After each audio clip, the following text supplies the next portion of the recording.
What was the first thing you did this morning? If you're like 81% of Americans, it was checking your phone. So I asked myself when the last time I could remember that I didn't do that was, and what I could come up with was 2012. So I got curious about what other things have changed since 2012, and brother, did I come up with a list. So let's not delay it any further and let's just get into it. What do I mean when I say simplicity died in 2012? I don't know, what year did Netflix start separating their DVD and streaming sales? 2012, okay. What year did Instagram get acquired by Facebook? 2012? Also 2012, okay. What year did Windows 8 come out? Okay, they're all 2012. So why are these things important? Let's kick it off by talking about Netflix. Do y'all remember how Netflix used to work? You would go on their website, type in the movie you want to watch, and then they would send you a DVD in the mail a few days later. Netflix actually continued this DVD service through 2023, but not very many people used it, as you can see from our chart up here. You can also see in 2012 that they start splitting the DVD and streaming sales. In 2012, we're about 50-50, and then it just declines from there as far as DVD sales go. But that's a good thing, right? Streaming's awesome. You can have all the movies you could ever want right at the tips of your fingertips, right? That's what it's supposed to be. But how many times have you put in a movie or TV show that you want to watch and it's just not available? What if it isn't available on any streaming platform? A movie that's famous for this is 28 Days Later. It hasn't ever been available to stream on any platform across the world. So the only way to watch this movie is on DVD, Blu-ray, or VHS. And I'd be willing to bet most of you don't have a VHS or DVD player, and you may have a Blu-ray player, but you might not even know it. Both the PS5 and the Xbox One X are 4K Blu-ray players, which is awesome for the consumer, but 4K Blu-rays are so expensive. It's a lot to ask somebody to pay $20 to $30 for a movie these days when streaming has been the thing for so long. Let's get back to Netflix. Over the last few years, Netflix has been pioneering the idea of second screen content. The term second screen content means that they want their movies and TV shows through audio mostly, where the audience is actually probably scrolling TikTok on their phone and looking up every few minutes to see what's going on. This is hugely detrimental to the movie and TV show industry. This means that they're pushing for less visually interesting movies with less complex plots because they don't think that we have the attention span for an hour and a half to 2.5 hour movie. That is how Netflix sees you. Compare that to 13 years ago where, yes, of course there were bad movies. There have always been bad movies, there always will be bad movies. But those movies would review poorly, and they wouldn't be shown to you because they reviewed poorly. When Netflix gave you recommended content, it was because it reviewed well or aligned with your interests. Now, they're recommending it to you because they spent a ton of money to make it, but they didn't even make it to be watched with full intent. So why would you give it the time of day? A trick I've been using lately while browsing Netflix to figure out if this movie is second screen content is if you read the description of them. If it says something like, Dwayne Johnson and Kevin Hart star in this wild new action movie, just know that it's second screen content. If you see 2 actors or 3 actors' names in the description, be incredibly wary. It's probably a crappy movie. Yes, there are exceptions to the rule, but it is a great rule if you're just trying to skim most of the fluff out. Let's say you've avoided most of these pitfalls and you actually enjoy most of the things you watch on the streaming platforms you like. Which plan do you pay for? What kind of TV do you have? From personal experience, I would say you probably have some kind of 4K TV because they've gotten as cheap as $200, $250 brand new over the last few years. And I would guess that you do not pay for the 4K plan for your streaming app. And if you do, it might be for one service, not the 4 to 5 to 6 services that you may need to get all of your content. If you fall into this category of paying for the 1080p plan and having a 4K TV, do you ever buy the 4K Blu-rays for movies that you really like? If your answer is no, you might be half the problem. I'm going to be talking a lot about resolutions in this video, so if you don't already know what 480, 1080p, 720p, 4K even are, then stick around for this segment, I'll break it down real quick. Resolution is how many pixels are inside your TV. So this TV, for example, is 480. So it's going to have 640 by 480 pixels. So you have 640 vertical lines cut by 480 horizontal lines to create a grid pattern. Every square in that grid is a pixel. So the amount of pixels would be found by multiplying 640 by 480. Most TVs now are either 1080p or 4K. 4K is 3840 by 2160 pixels. That's quite a lot more than 640 times 480. PPI squared is a measurement of how many pixels are in 1 square inch. So this TV has a PPI squared of 625. There are 625 pixels in each square inch of this 32-inch 480i TV. I'm going to talk about this later when I talk about how terrible sports look today, so back to the video. It's no secret that physical media is dying. Streaming is obviously the biggest competitor to physical media, and it isn't even a close race. Streaming left physical media behind years ago. But that isn't just the consumer's fault. Blu-rays are typically around $20, and the 4K version is only about $5 more, but that's $25 for one movie. Most of the time, they don't even include special features or games like they used to when we had DVDs around. The PS5 is a great example of keeping physical media alive because most of the games download directly from the disc, no need for internet at all. But to get updates for those games, you are going to need an internet connection. And for some people, they may have a limited amount of internet that they can use a month, or their speeds may be so slow that to download that 40 gigabyte update may take them an entire day and they don't even feel like playing the game anymore by the time it's downloaded. Then there's the horribly sneaky practice of selling someone a game case with a physical download code in it. What is that about? Because that download code probably has an expiration date, and it's a one-use code, so you're not getting any of the benefits of physical media, which are being able to sell it after you're finished with it if that's your choice, and getting an internet-free experience. You're getting neither of those things. My copy of Spider-Man Miles Morales came with a code to download Spider-Man Remastered, and I thought, oh cool, awesome. But I looked and it expired in 2023, so I was a bit late. Obsidian's newest RPG, Avowed, has a beautiful steelbook that you can buy, and it doesn't have a disc in it. Or maybe you're a big sports guy and you just bought that 85-inch 4K OLED TV. Do you ever wonder why the NFL game looks like crap? CBS and NBC stream the NFL games at a maximum resolution of 1080i, not 1080p even. What that means is you have 1920 lines going across the TV down vertically, and you have 1080 going across the TV horizontally from the sides, when you should have 3,800 across the top and 2,160 across the sides. This means that you're only getting a PPI squared of 672 on your 85-inch TV. That's not much higher than this thing. And this thing is 29 years old. No wonder they want you to watch 4 games at once. iPhones have been recording 4K since 2016. Why is the NFL still streaming 1080i on CBS and NBC? I haven't even talked about ESPN. ESPN still streams at a measly 720p. At 85 inches, that is a PPI squared of 299. Less than half of a 480i CRT from 29 years ago. Less than half. Yet you see men build entire man caves dedicated to ESPN sports. I tried to watch the Super Bowl this year because it was supposed to be 4K. It looked like hot garbage.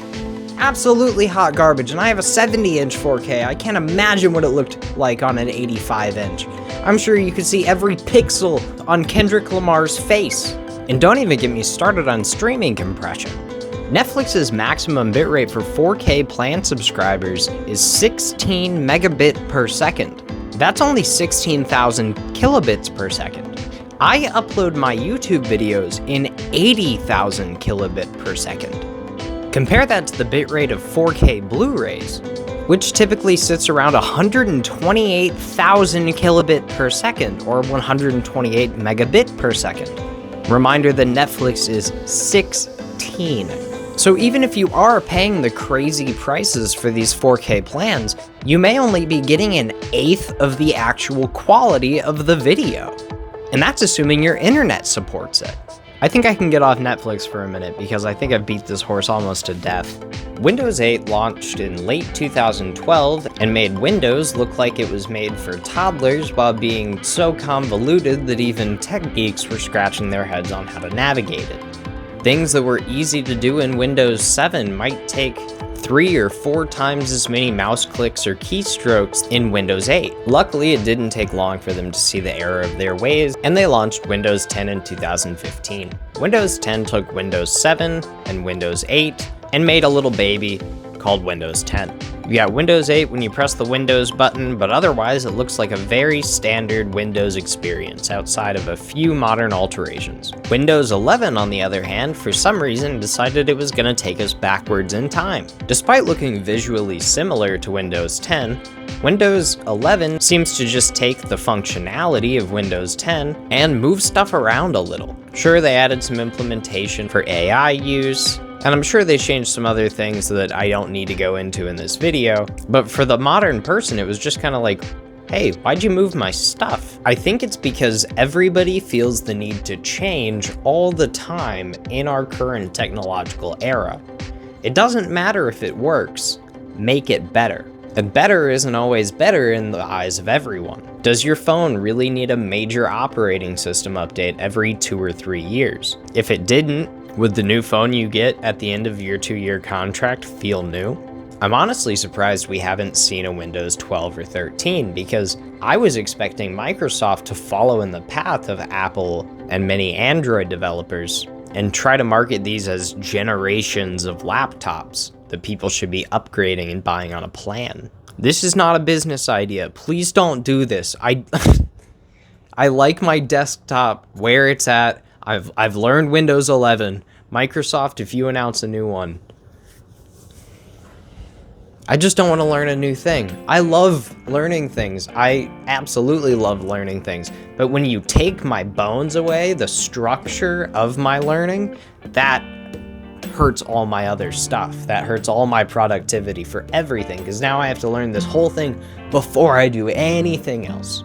But companies love to monopolize your time like that. The rise of gacha games and the shift to services like Gamepass mean every game that gets put in front of you is competing for your dopamine and your attention. If it can't win on both those fronts, you'll probably go play something else. We're seeing a change in the way games are viewed because it used to be once you made the sale, that's your number. It's good. Now games are being judged by their playtime, which is a fantastic metric to look at for certain types of games, but not all types of games. I've played a bunch of indie titles that were only like 2 to 4 hour experiences that have been some of the most memorable gaming I've ever had, whether it be from a distinct art style, distinct gameplay type, or a really unique story. Before Your Eyes is a webcam-based video game where the scene changes every time you close your eyes. I only have 3.1 hours on that game, and I remember doing it all in one sitting, but I still remember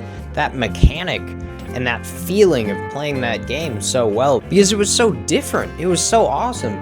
But I'm afraid that when judged by watch time, a game like that might not be considered. A game like that might be covered up by something more time consuming in the game subscription model where they're looking at how long you're playing the game to pay the developer. People love video games and people love long video games, but they have to end. But if we keep encouraging this never-ending game model, we'll get these unsatisfying games that never end. There's something very satisfying about starting and finishing a story arc, having a nice beginning, middle, and end. If something never ends, it inherently can't stay satisfying. At some point, you will develop boredom for it. Even like hardcore World of Warcraft players get a little antsy if there hasn't been an expansion in a while. You just start running out of stuff to do, but it isn't over. Much like scrolling TikTok. The videos loop. You keep swiping. There's always another video.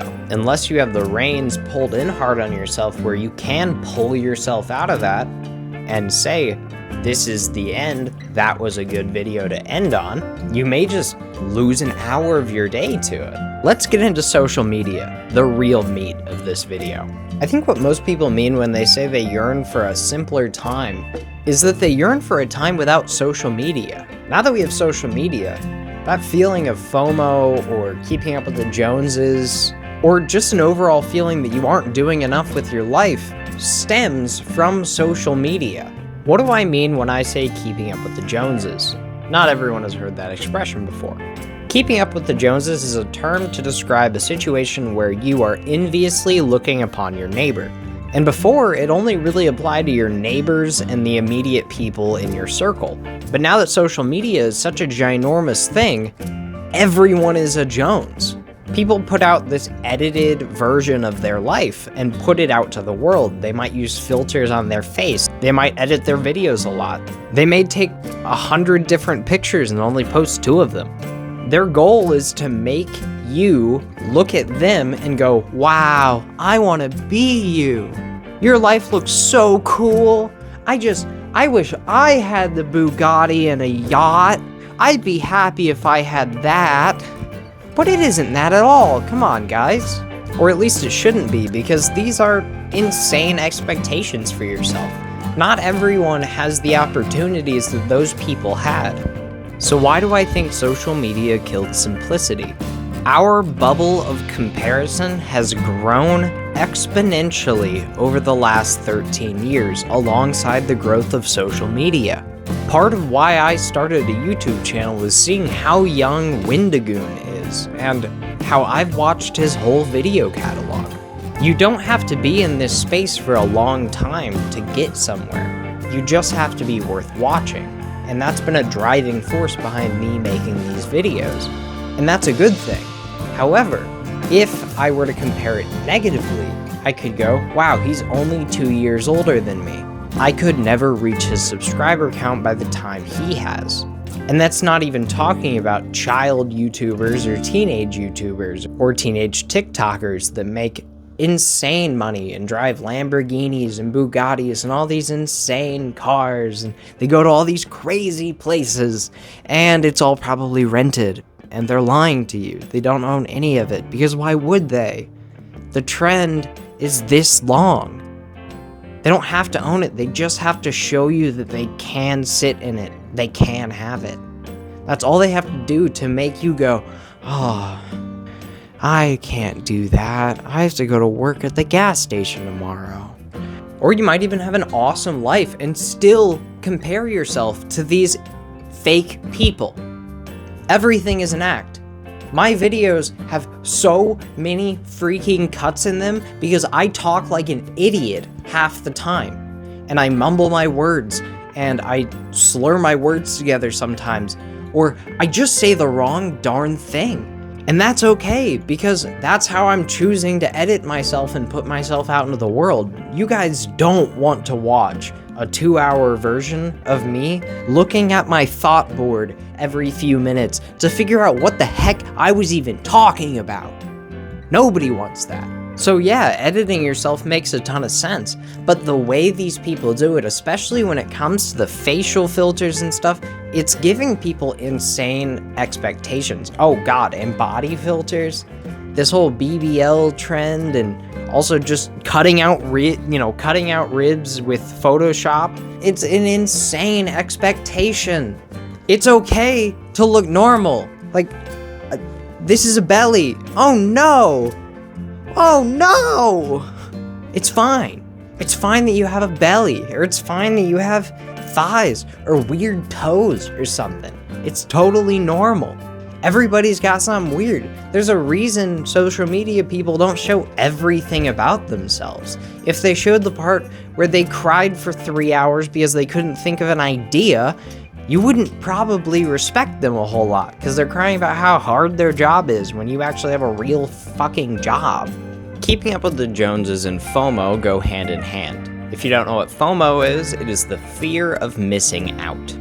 Though that word has been fairly popular as of late, so I'm sure you know it by now.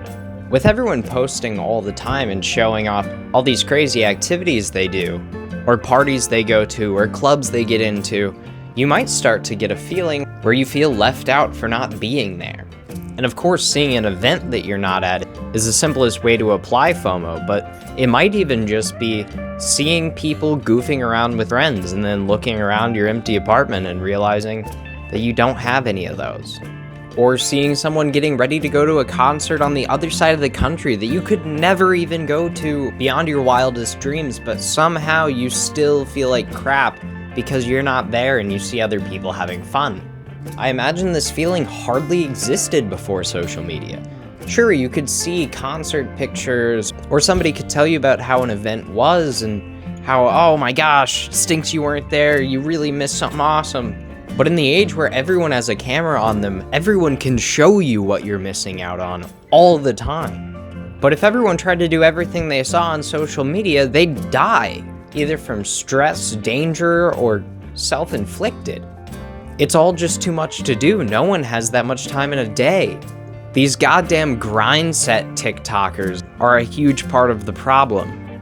I'm gonna tell you right now, you do not need to have a full day before 6 in the morning. You don't have to make every day 4 days. It is okay to be lazy sometimes. You don't have to be on that grind set 24/7. I understand that it might reflect well in your financial or corporate standing right now, but you will burn out.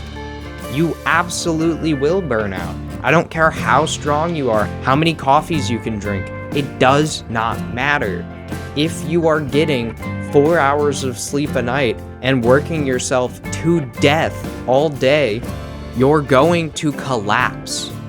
So these people telling you that they're living lives like this are lying to you because it gets clicks and views, and that is the current trend. One of the best ways to not feel FOMO is to just not use social media that much and don't pay attention to trends. Just like what you like and do what you want to do, and try to make an effort to go do the things that make you happy. Which sounds so easy, right? Until you factor in time, money, commitment, and all these other things. But you get the picture. Just make small steps. Work on it, little bits by little bits. Because if you try to bite off a huge chunk, you're going to drown.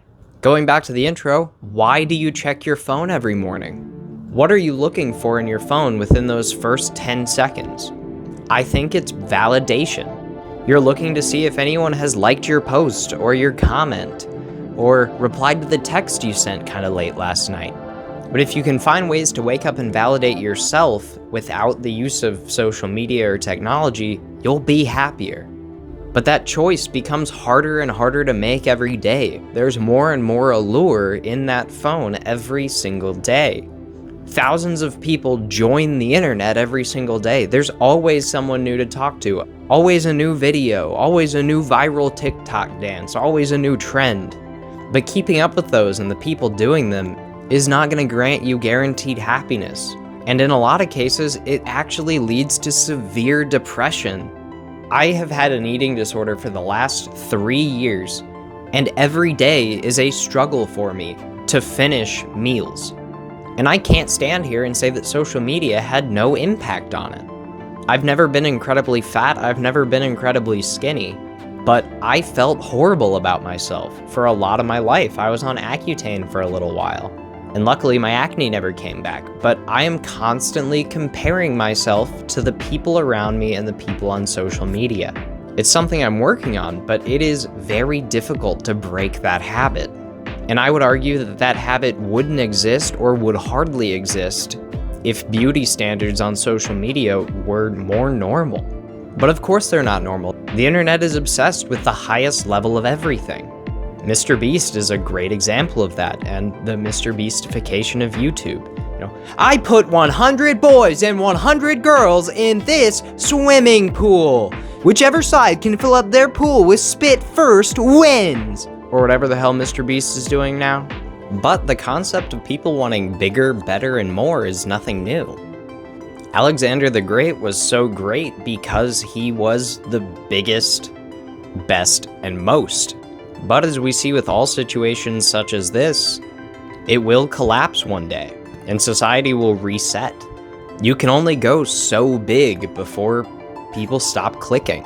It's sort of like when you're watching a shonen anime, and then they accidentally make the main character too powerful, so they have an enemy take power from him because he's gotten too powerful. You can't think of ideas anymore. I feel like Mr. Beast is reaching that point. And more online, you see people clamoring for genuine creators. I recently started watching Ali Tricasso. She's a really fun commentary channel. She's not very big. And one of my favorite parts of her videos is just her talking about her experiences in production. She tells a story about being the monster on a terrible horror movie, and it's an incredible video, and I recommend you all go watch it. Because it's just a genuine expression of human experience. And I've also been watching Alex Avila. He's an incredible creator that produces some of the most incredible, thought-provoking video essays based in fact, knowledge, and experience that I have ever seen. His Brat video blew my mind, and I've just been going back and watching all of his previous videos because his brain is so much smarter than mine. And I can't believe that at the root of it all, we have a lot of the same beliefs about people and things, but he can just articulate it so much better than I can. I look like a bumbling fourth grader next to him. But that's comparison, isn't it? It's the thief of joy. There's a reason people say that. Everyone's always going to be doing something better than you. Everyone is always going to have something nicer than yours.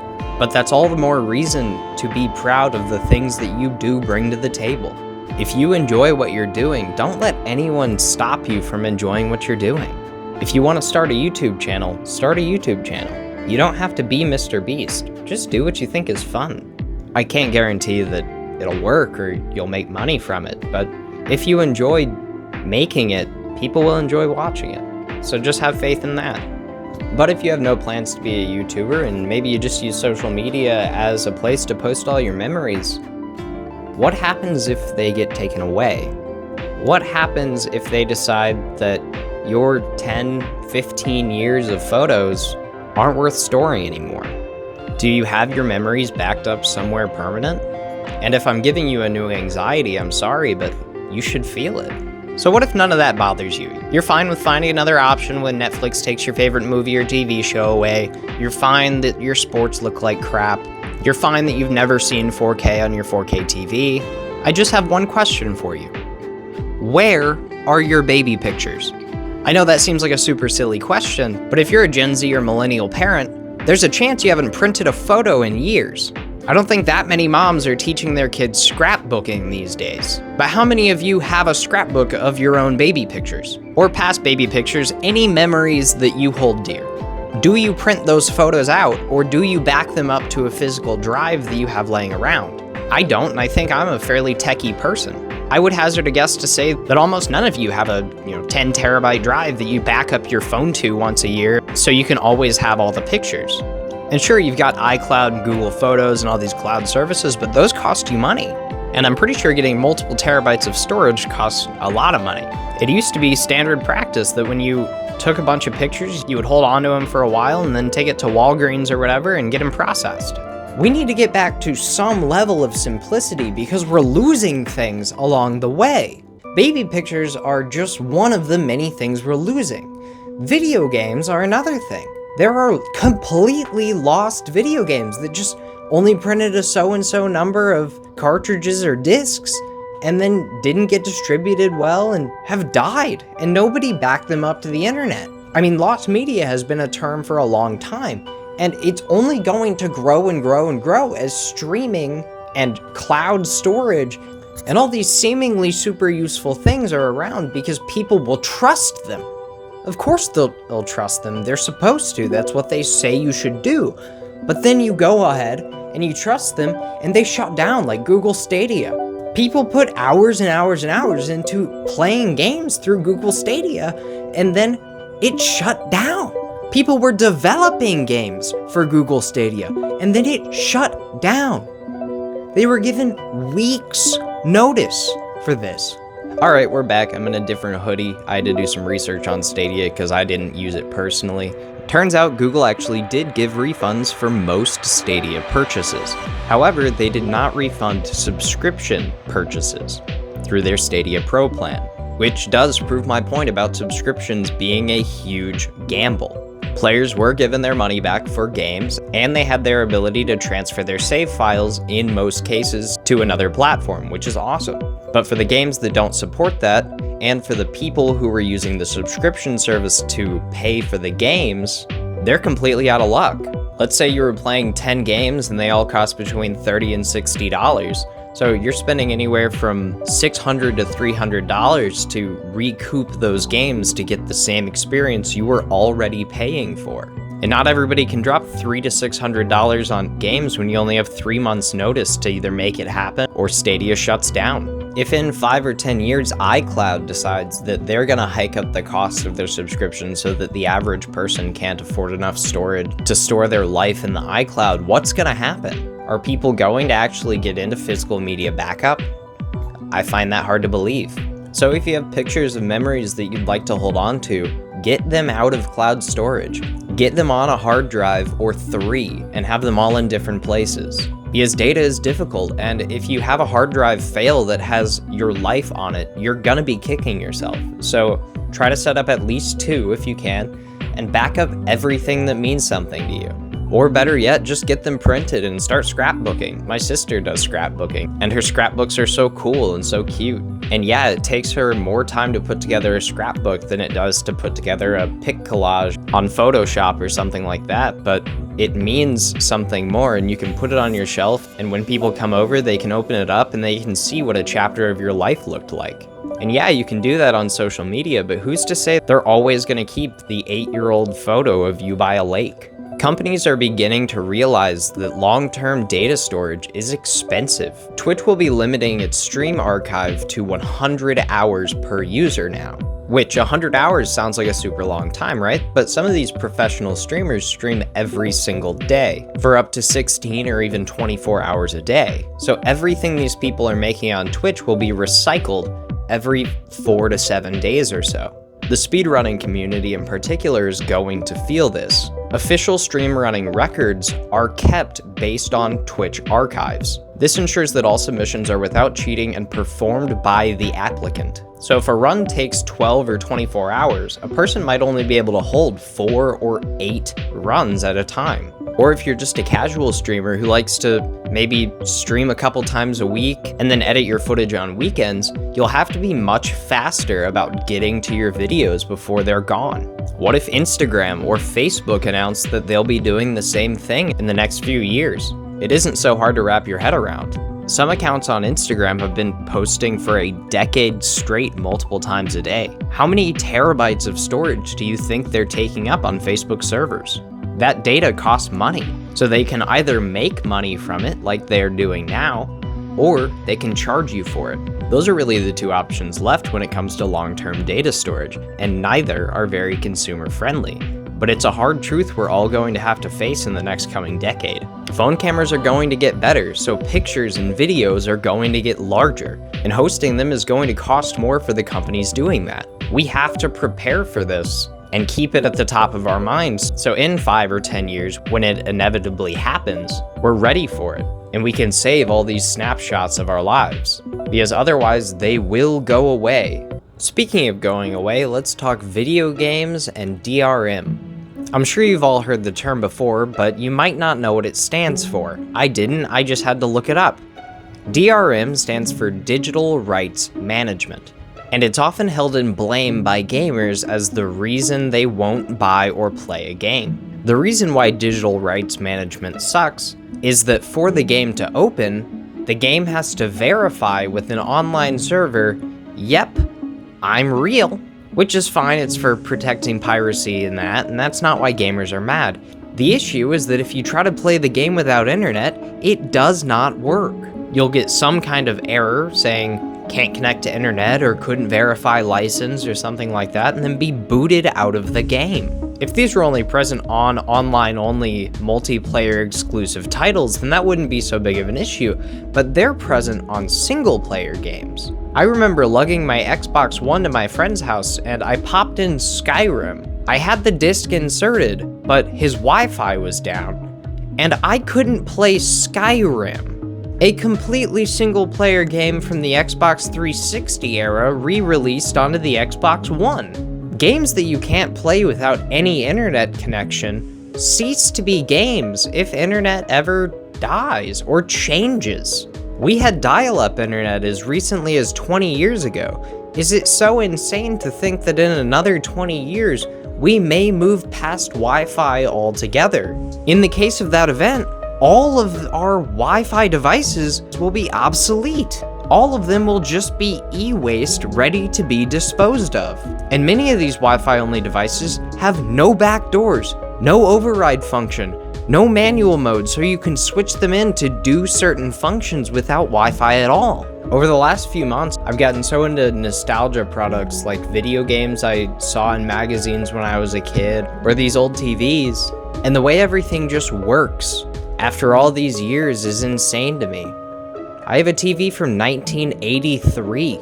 That's 42 years old, and it looks great. Now I feel like every product lasts about 3 years before it dies on you and you have to replace it. And I see the same thing mirrored in trends. You see people invest their lives into these 15-second trends like Haley Welch, the Haktua girl. And yeah, she's milked her 15 minutes of fame well past its expiration date, but she's the outlier of how long someone can hold on. Most of the time, these are 1 or 2 videos that go viral for people.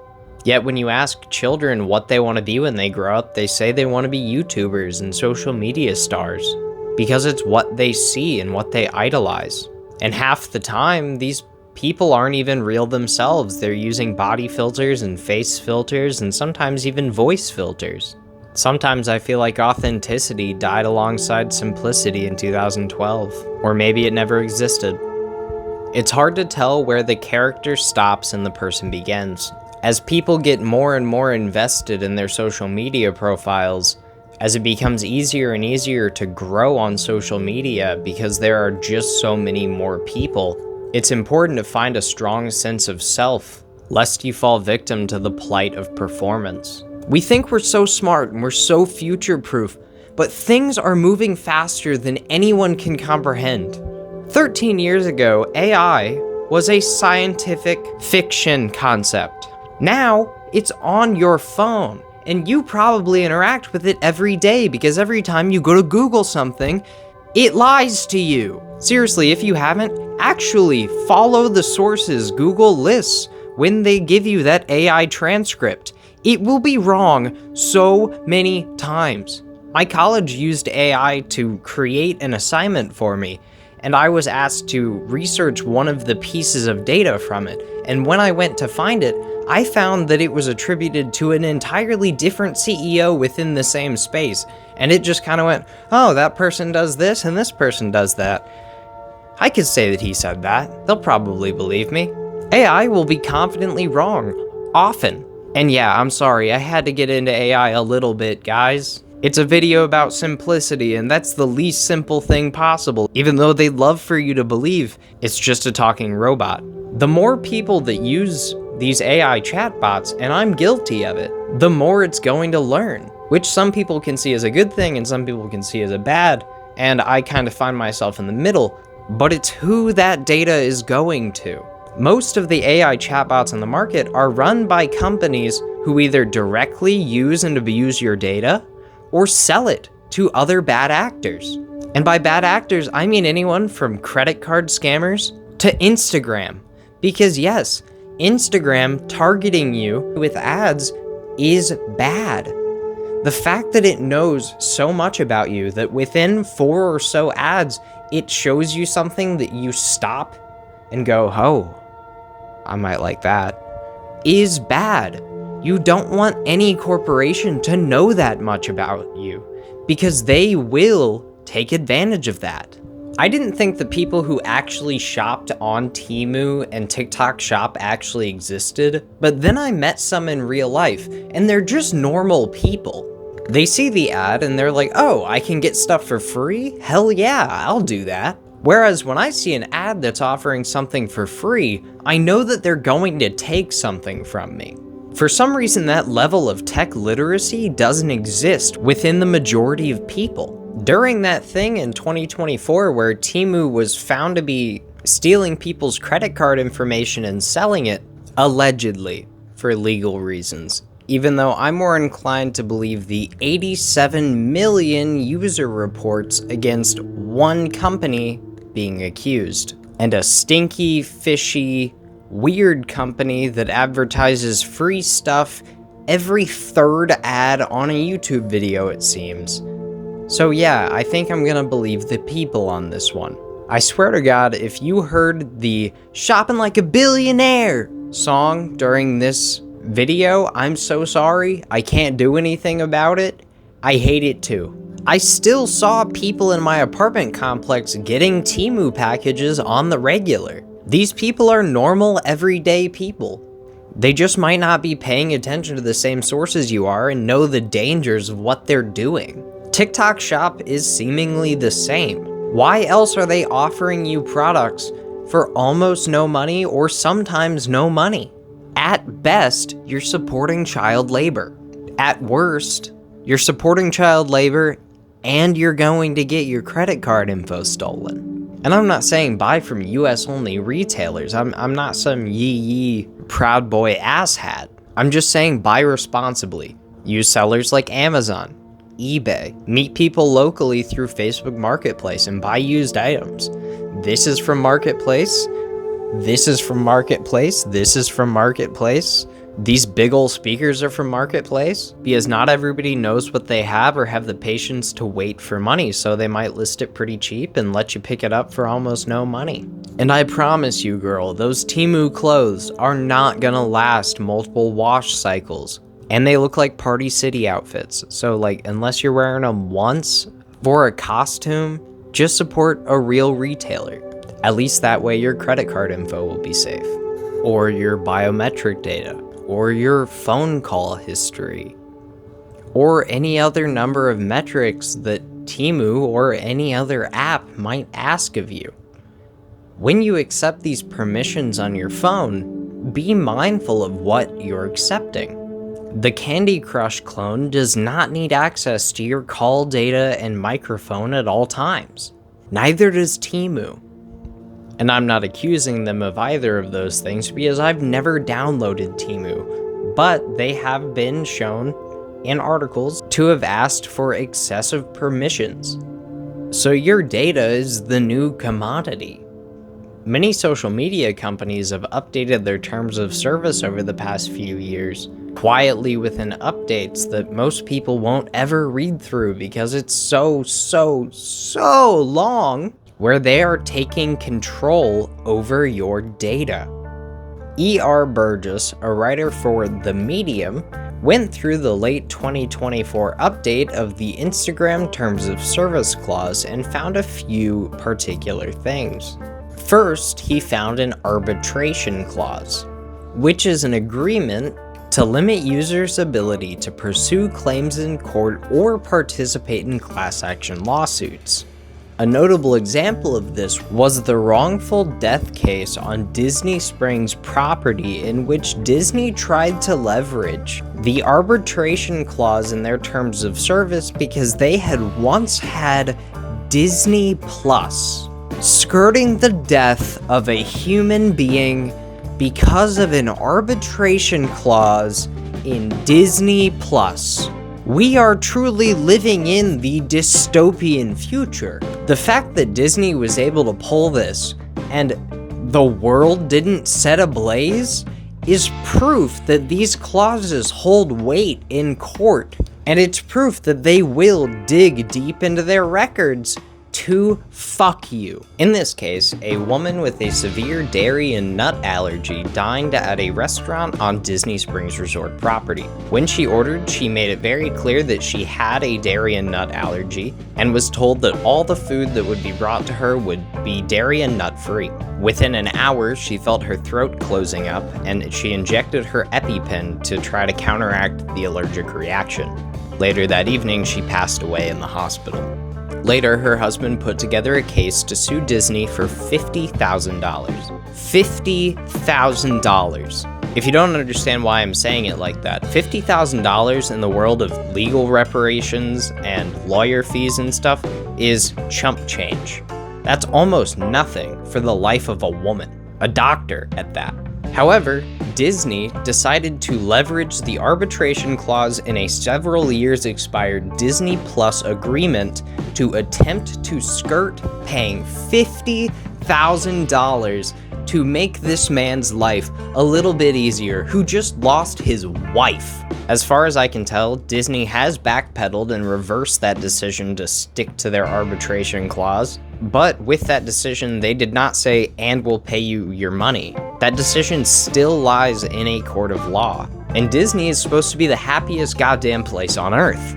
So if Disney's willing to fight you tooth and nail for $50,000 over the death of your wife, what do you think a company that doesn't advertise themselves as all smiles and rainbows is going to do to you? The second thing he talks about is content ownership. This new terms of service outlines an agreement which you have signed if you're watching this video and currently participate in Instagram to let Instagram use, distribute, and change the material you post to Instagram. You have signed this contract. You may be on TV. What if they think your face belongs on a bikini model? So they just have an AI train on your face and have it train on other people's bodies, and you're Instagram's new top model, and you're in all the Instagram commercials, and you don't get paid anything, and it's not your body, and they can make you say whatever or do whatever they want, because they reserve a license to change everything you put on Facebook and Instagram. If you try to sue them for it, they can just point to it and say you signed it. The third point he found was Instagram collects extensive personal data for advertisement targeting. That's why I get Wingstop ads when I talk about hot wings. That's why you see airline bookings when you talk about an international trip. That's why you see so many TEMU ads if you're researching a video about the complications of TEMU. That's nothing new. But the important part comes after. Instagram may use posts to help develop AI technologies. So they can use any photo you put on Instagram to train on your face, on your voice, on your linguistic pattern, basically upon your very existence on the internet. What if they just make another you, but better, more efficient, more consistent, better looking, smarter, replies more often, more thoughtfully, does crazier things, but it isn't real. But as these technologies get better, how are you going to prove that? Where does our legitimacy stand? ChatGPT just launched long-term memory, which you have to agree to when you start to use it again if you want to use it after the update. This is an agreement for OpenAI to store your chats in their system long-term. Who's to say they won't develop a profile based on your Google account and sell it to the highest bidder, knowing everything about you that you may talk to the AI about? Whether that's creative ideas for it to steal, silly questions you may ask it, or the people inputting confidential business information into ChatGPT because they don't feel capable enough to do their own jobs. OpenAI now stores that information about you, and I'll bet they'll sell it if it's interesting enough. I mean, yeah, sure, it really is nice to be able to go, hey, do you remember that thing we talked about a week ago? And it goes, yeah, I do. And it gives you a little summary about what you talked about and says, I'm ready to do what you're doing. But if it remembers all this stuff, the company has access to it. Are you okay with that? And what if this technology gets more involved in everyday life? Smart home appliances, Amazon Alexas, and the various other home systems aren't new. These devices have always-on microphones that are waiting for you to say a word, and some of them have cameras as well. They faced backlash a few years ago because people were worried about them spying, but people still use them. I have one in my bathroom, one in my living room, and one in my cat room. They're nice if I want the same song to play around the house. But whether we like it or not, these things are always listening. That's how they work. So if you say their name, they answer you. What if in 5 or 10 years, every single device in your home is integrated with the same AI, and you pick a provider for your home and you buy all their appliances? Are you okay with that thing knowing your kid's breakfast preferences? Are you okay with it being in your bedroom when you have intimate chats with your partner? Are you okay with it being in your office where you may talk confidential business meetings? It doesn't really matter what your answer is, because you'll have your phone. Your phone does all these things we're so scared of all the time. It has a microphone that's always listening. Why does Hey Siri work?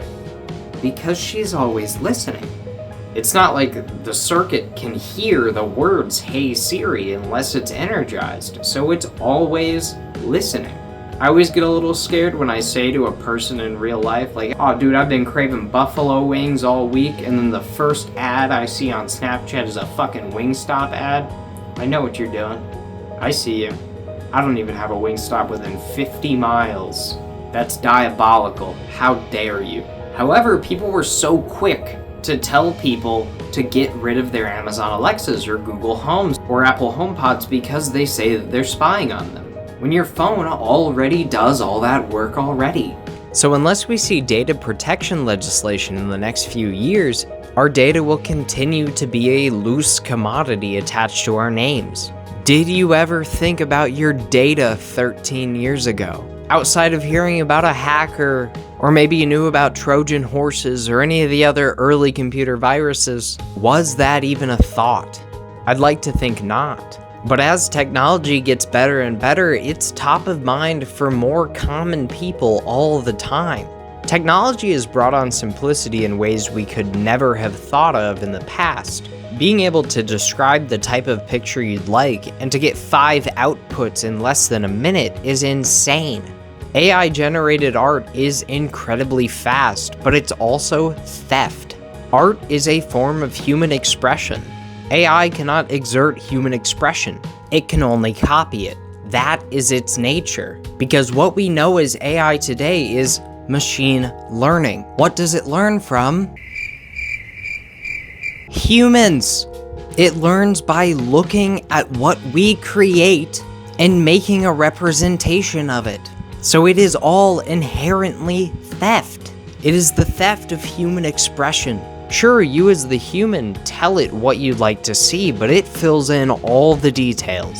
And it will most likely steal from someone along the way, if not multiple someones. And I'm fine with ethical AI art. My dad loves to send me DALL-E creations of my little brother's dog on the boat, or hunting ducks, or just doing weird stuff. And that's totally fine. But people sell these things. People use AI art to make money, and it takes away from real artists. The fact that I can say, give me a painting of a frog in the style of living artist is horrible. I should not be able to do that and get an accurate representation because it shouldn't be able to see this person's art.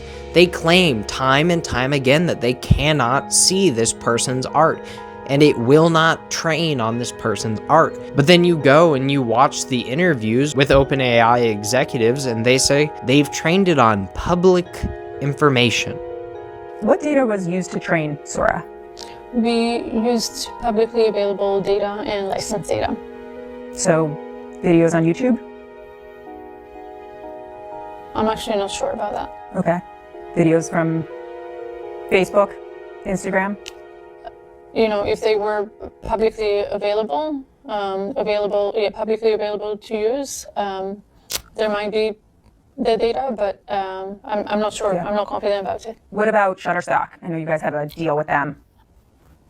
I'm just not going to go into the details of the data that was used, but it was publicly available or licensed data. Public information is not excluded from copyright. When you publish information on the internet, it belongs to you. When I make a post on Instagram, it is my picture by me. But if a bot can train on every photo I've ever put out, it won't be hard for a bot to replicate what I've done. Then it can have 300 more AI bots put out the exact same stuff or varied stuff in the same style. Then it looks like I'm trying to rip off the work. I can't imagine what it's like being an animator right now. I'm sure it's incredibly frustrating because your higher ups are saying, oh, well, have you guys heard of Sora?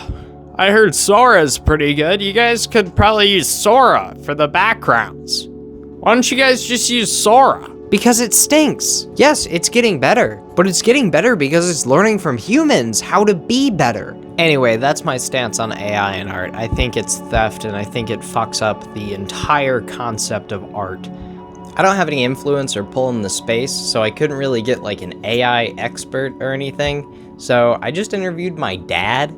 He's been sending me Dolly stuff of my little brother's dog, and apparently he uses it at work sometimes. So I wanted to chat with him for a few minutes. If you're not interested, you can just skip past it to the next timestamp. But if you want to hear me interview my dad, here we are. What got you interested in making art with AI? I was tired of doing the basic presentations for work that just had standard template with black font, white background, boring, 5 bullet points, deliver the same old message. So you used it to spice up your presentations? Yeah, and I went to a workshop, and this guy came in and he was showing all the things that were possible by just having some great prompt work that he could take anything he could imagine and make it show up on the screen and then modify it either greatly or in small increments and turn it into something that was absolutely incredible. And then I came home and I looked at our house and I looked at the things on our walls and I said, I think I can do better than that. I think I could customize and create and do my own art. And I'm not an artist. I'm an analytical spreadsheet business guy who has a creative mind, but I can't get it to come through my hands and get it onto a canvas. So this is my way to be able to do that and express myself creatively. And I can use it for home. I can use it for work. And it's exciting to completely free myself and just see what I can come up with. So without the use of AI art, you don't think you'd make art at all? I never have. No. Not since 8th grade when it was required, and I could show you that painting. If I still had it, it was bad. Most would not call it art. No.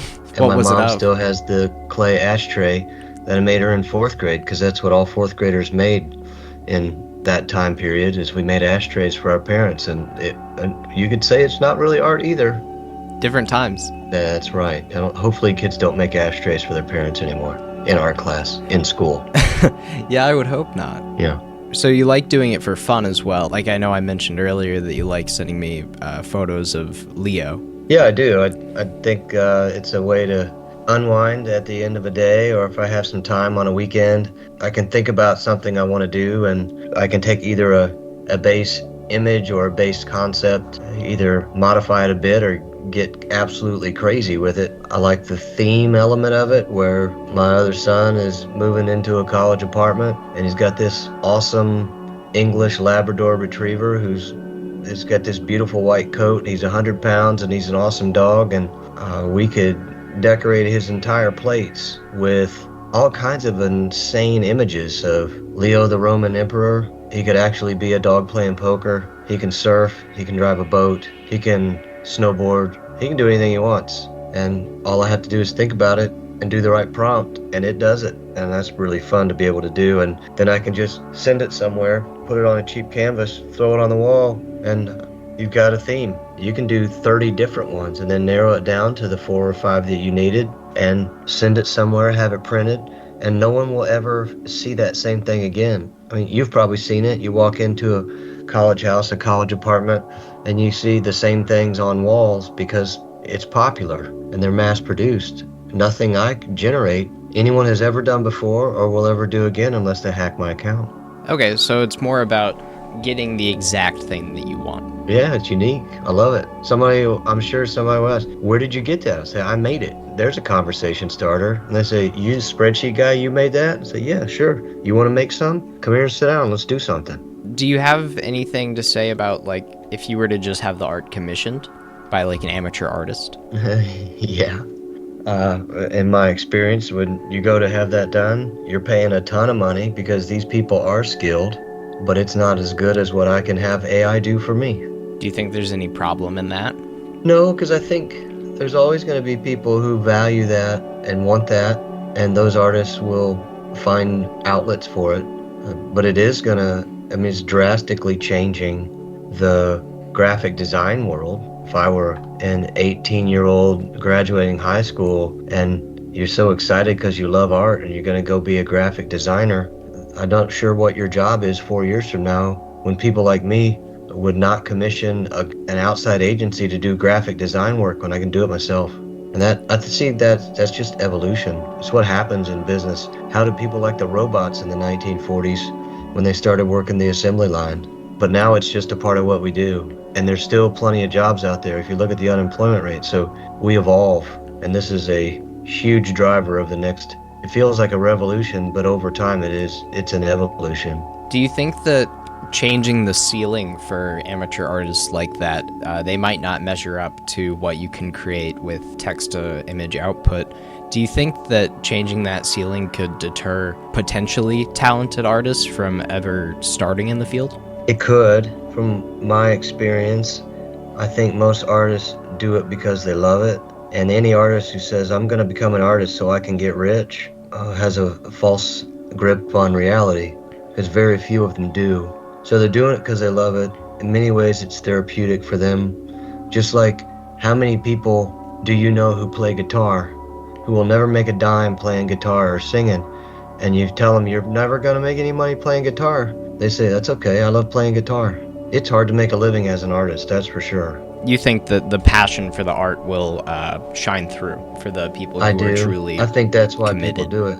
I think that's why most people who do art, they do it for the love. And if they sell a painting every now and then, and it enables them to buy more supplies or just to have a little ego boost, I think that is what fuels them and keeps them going. But as a percentage, I have no idea, I haven't done any research, but I don't know anybody who sets out to make money as an artist who 40 years later that's all they've ever done. It's a hard road. Right, okay. And I'm by no means an art expert. That's why I love what I'm doing, because I'm a novice and it fuels me. Just like I'm probably similar to what I just described. I'm someone who enjoys doing it, and I don't intend to open an Etsy shop and have people buy my stuff. That's not why I'm doing it. I have no intentions of that. Over the last couple months, you've told me a lot about using AI, and you've kind of dabbled in it and showed me little text prompts and, things you've done. But I've seen you get really, really into the image generation. Can you talk to me about why that is? Yeah, for me specifically, I'm in a lot of business meetings and I do a lot of analytics, a lot of spreadsheet work, a lot of financial analysis. So that stuff just kind of wears you down after a little while at the end of the day. And then when I have the opportunity to just shut all that off and be creative, it's a way to just release in a completely different way. And I was recently with a sports psychologist for a major college football program, and he talked about some of the things that he sees in men, I'll say in their late 40s and into their 50s and 60s. And he said a high percentage of men that age stop dreaming. They stop coming up with new things. And I started laughing. He said, what's so funny? And I said, man, I dream more now than I ever have in my life because I have some time to think and time to be free.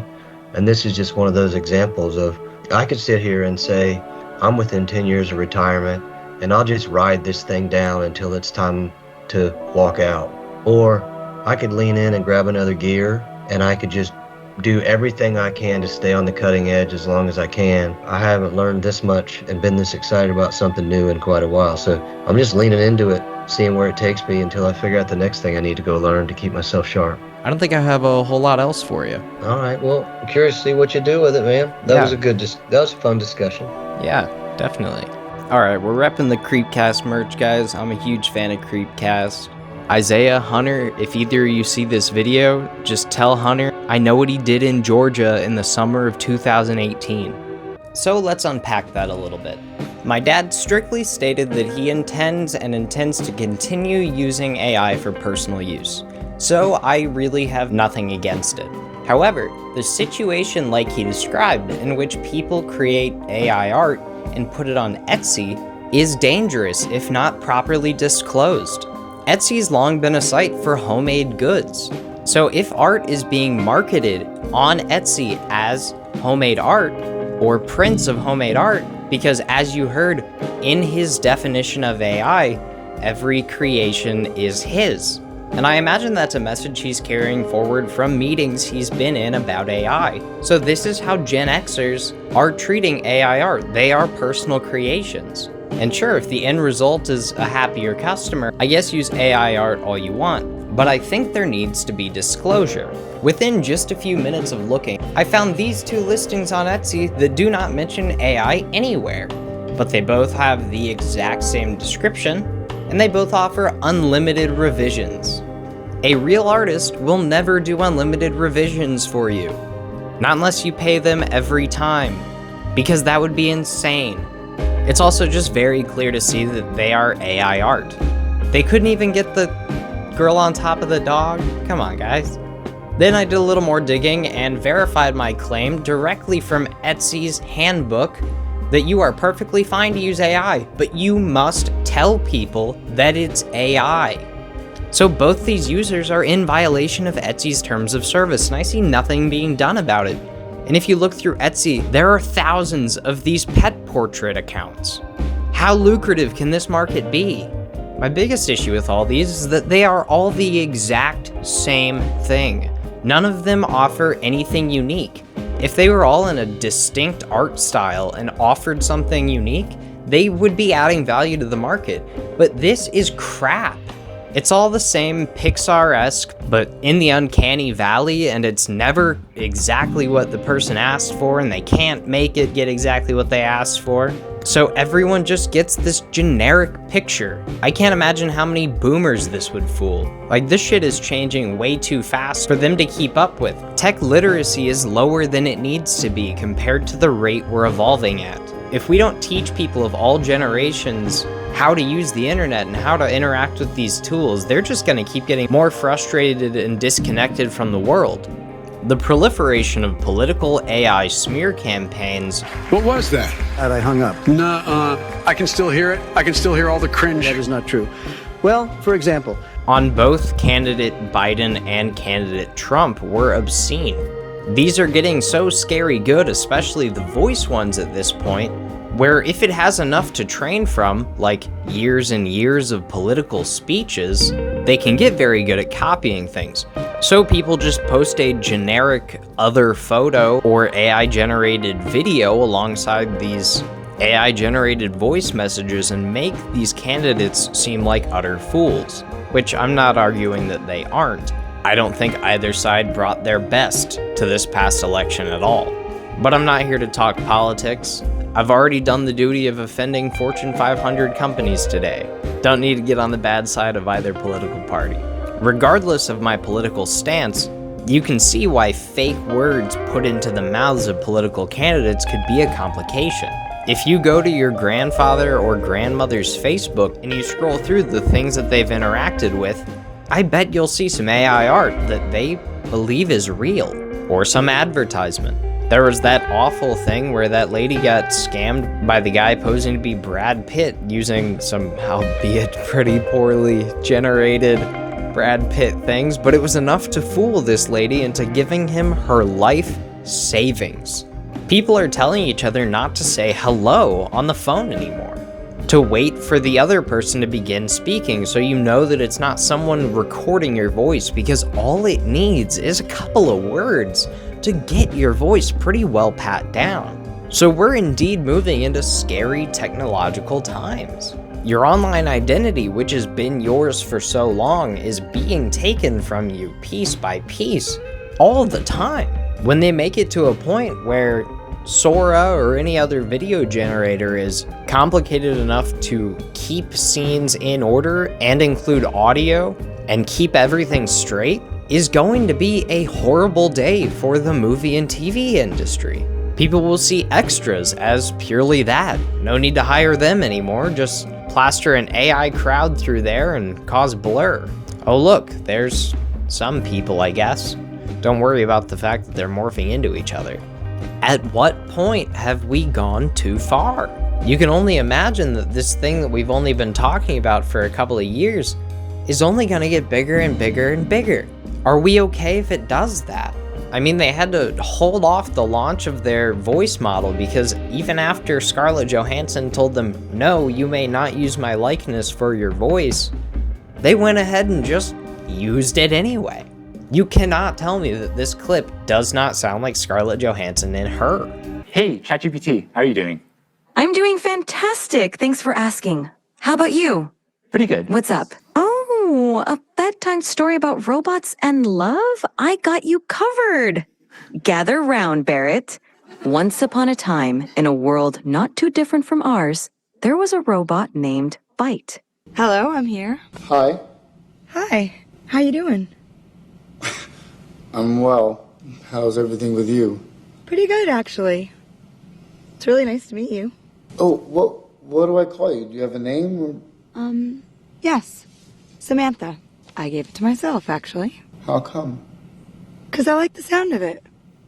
Samantha. So if they have blatantly no regard for copyright or data, why are they going to have any regard for you? And once assembly lines are human-free, and movies are human-free, and TV shows are human-free, and business strategy is human-free, and marketing is human-free, and you get my point, what do we do?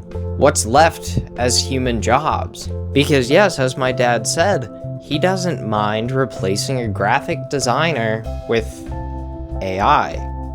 But I think he would mind if he was replaced by AI.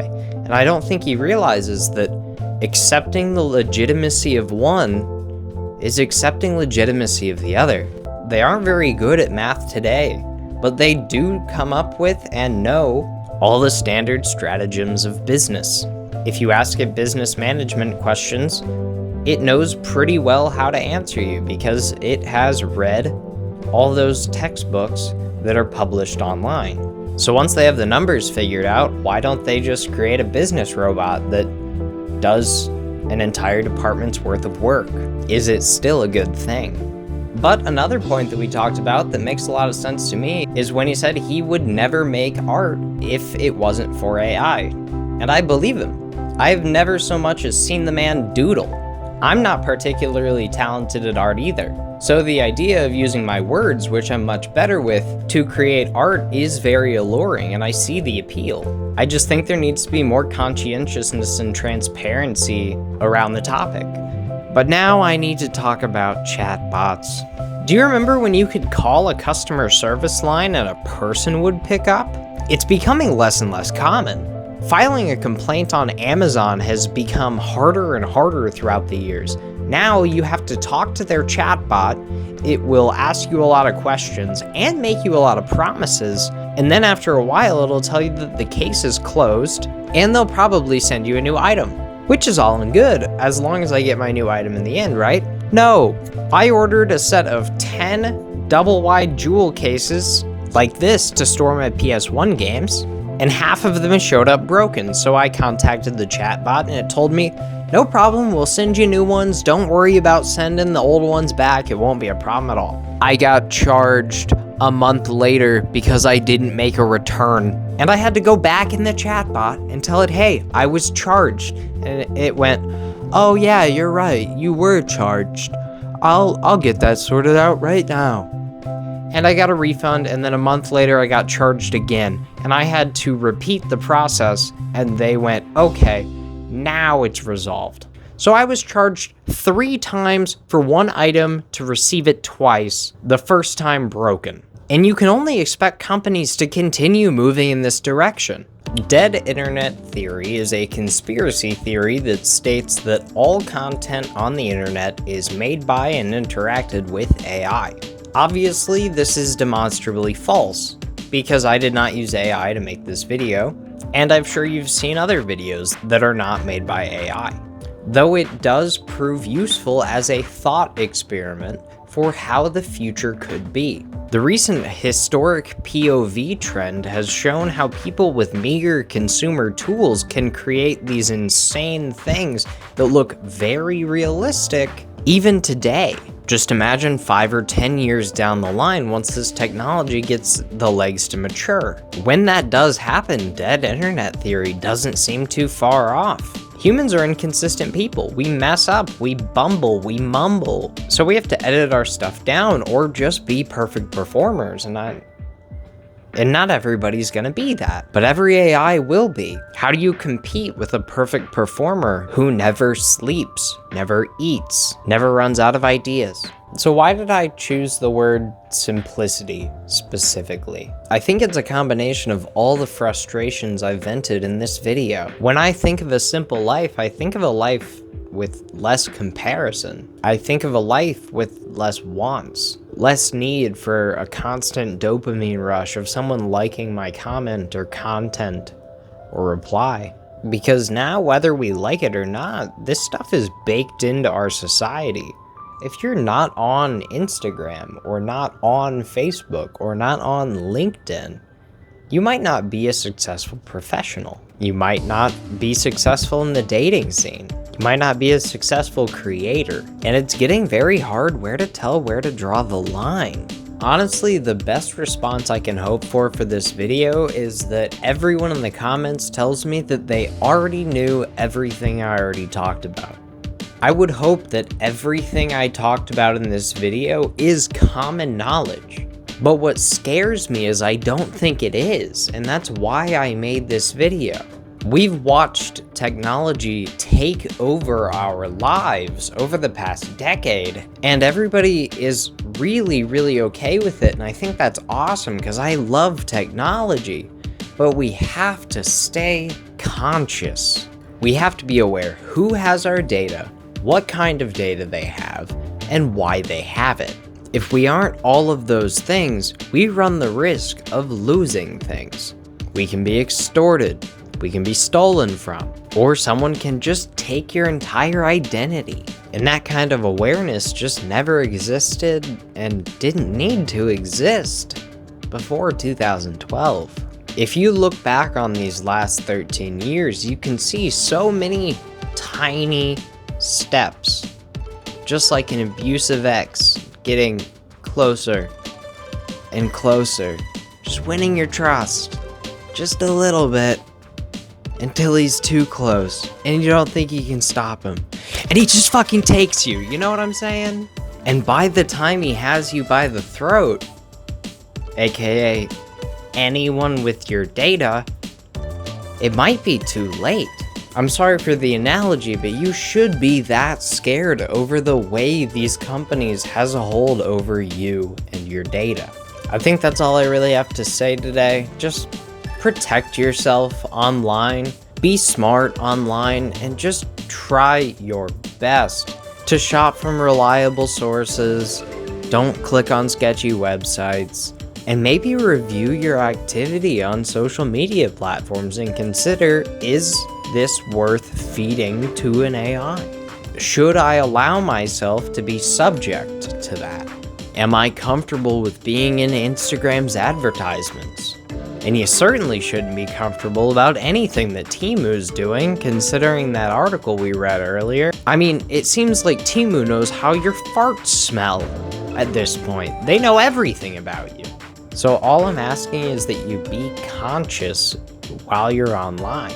Be aware of what it means to hit agree on a terms and conditions paper. You're signing a contract. You're saying, I, the user, abide by these rules, lest be punished by the ways that you have outlined.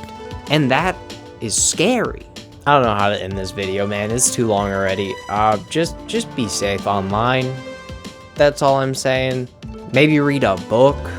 Not to toot my own horn or anything, but I really like the concept of not having Wi-Fi in 20 years because it's been replaced by something better. So everything that uses Wi-Fi now is actually scrap. I haven't heard that one tossed around too much, and I'd like to hear what other people have to say. So if you made it this far, I'd love to hear what you have to say about what that technology could even be. Or if you just think I'm a giant idiot, feel free to put that in the comments. I know I talk for too long, so outro.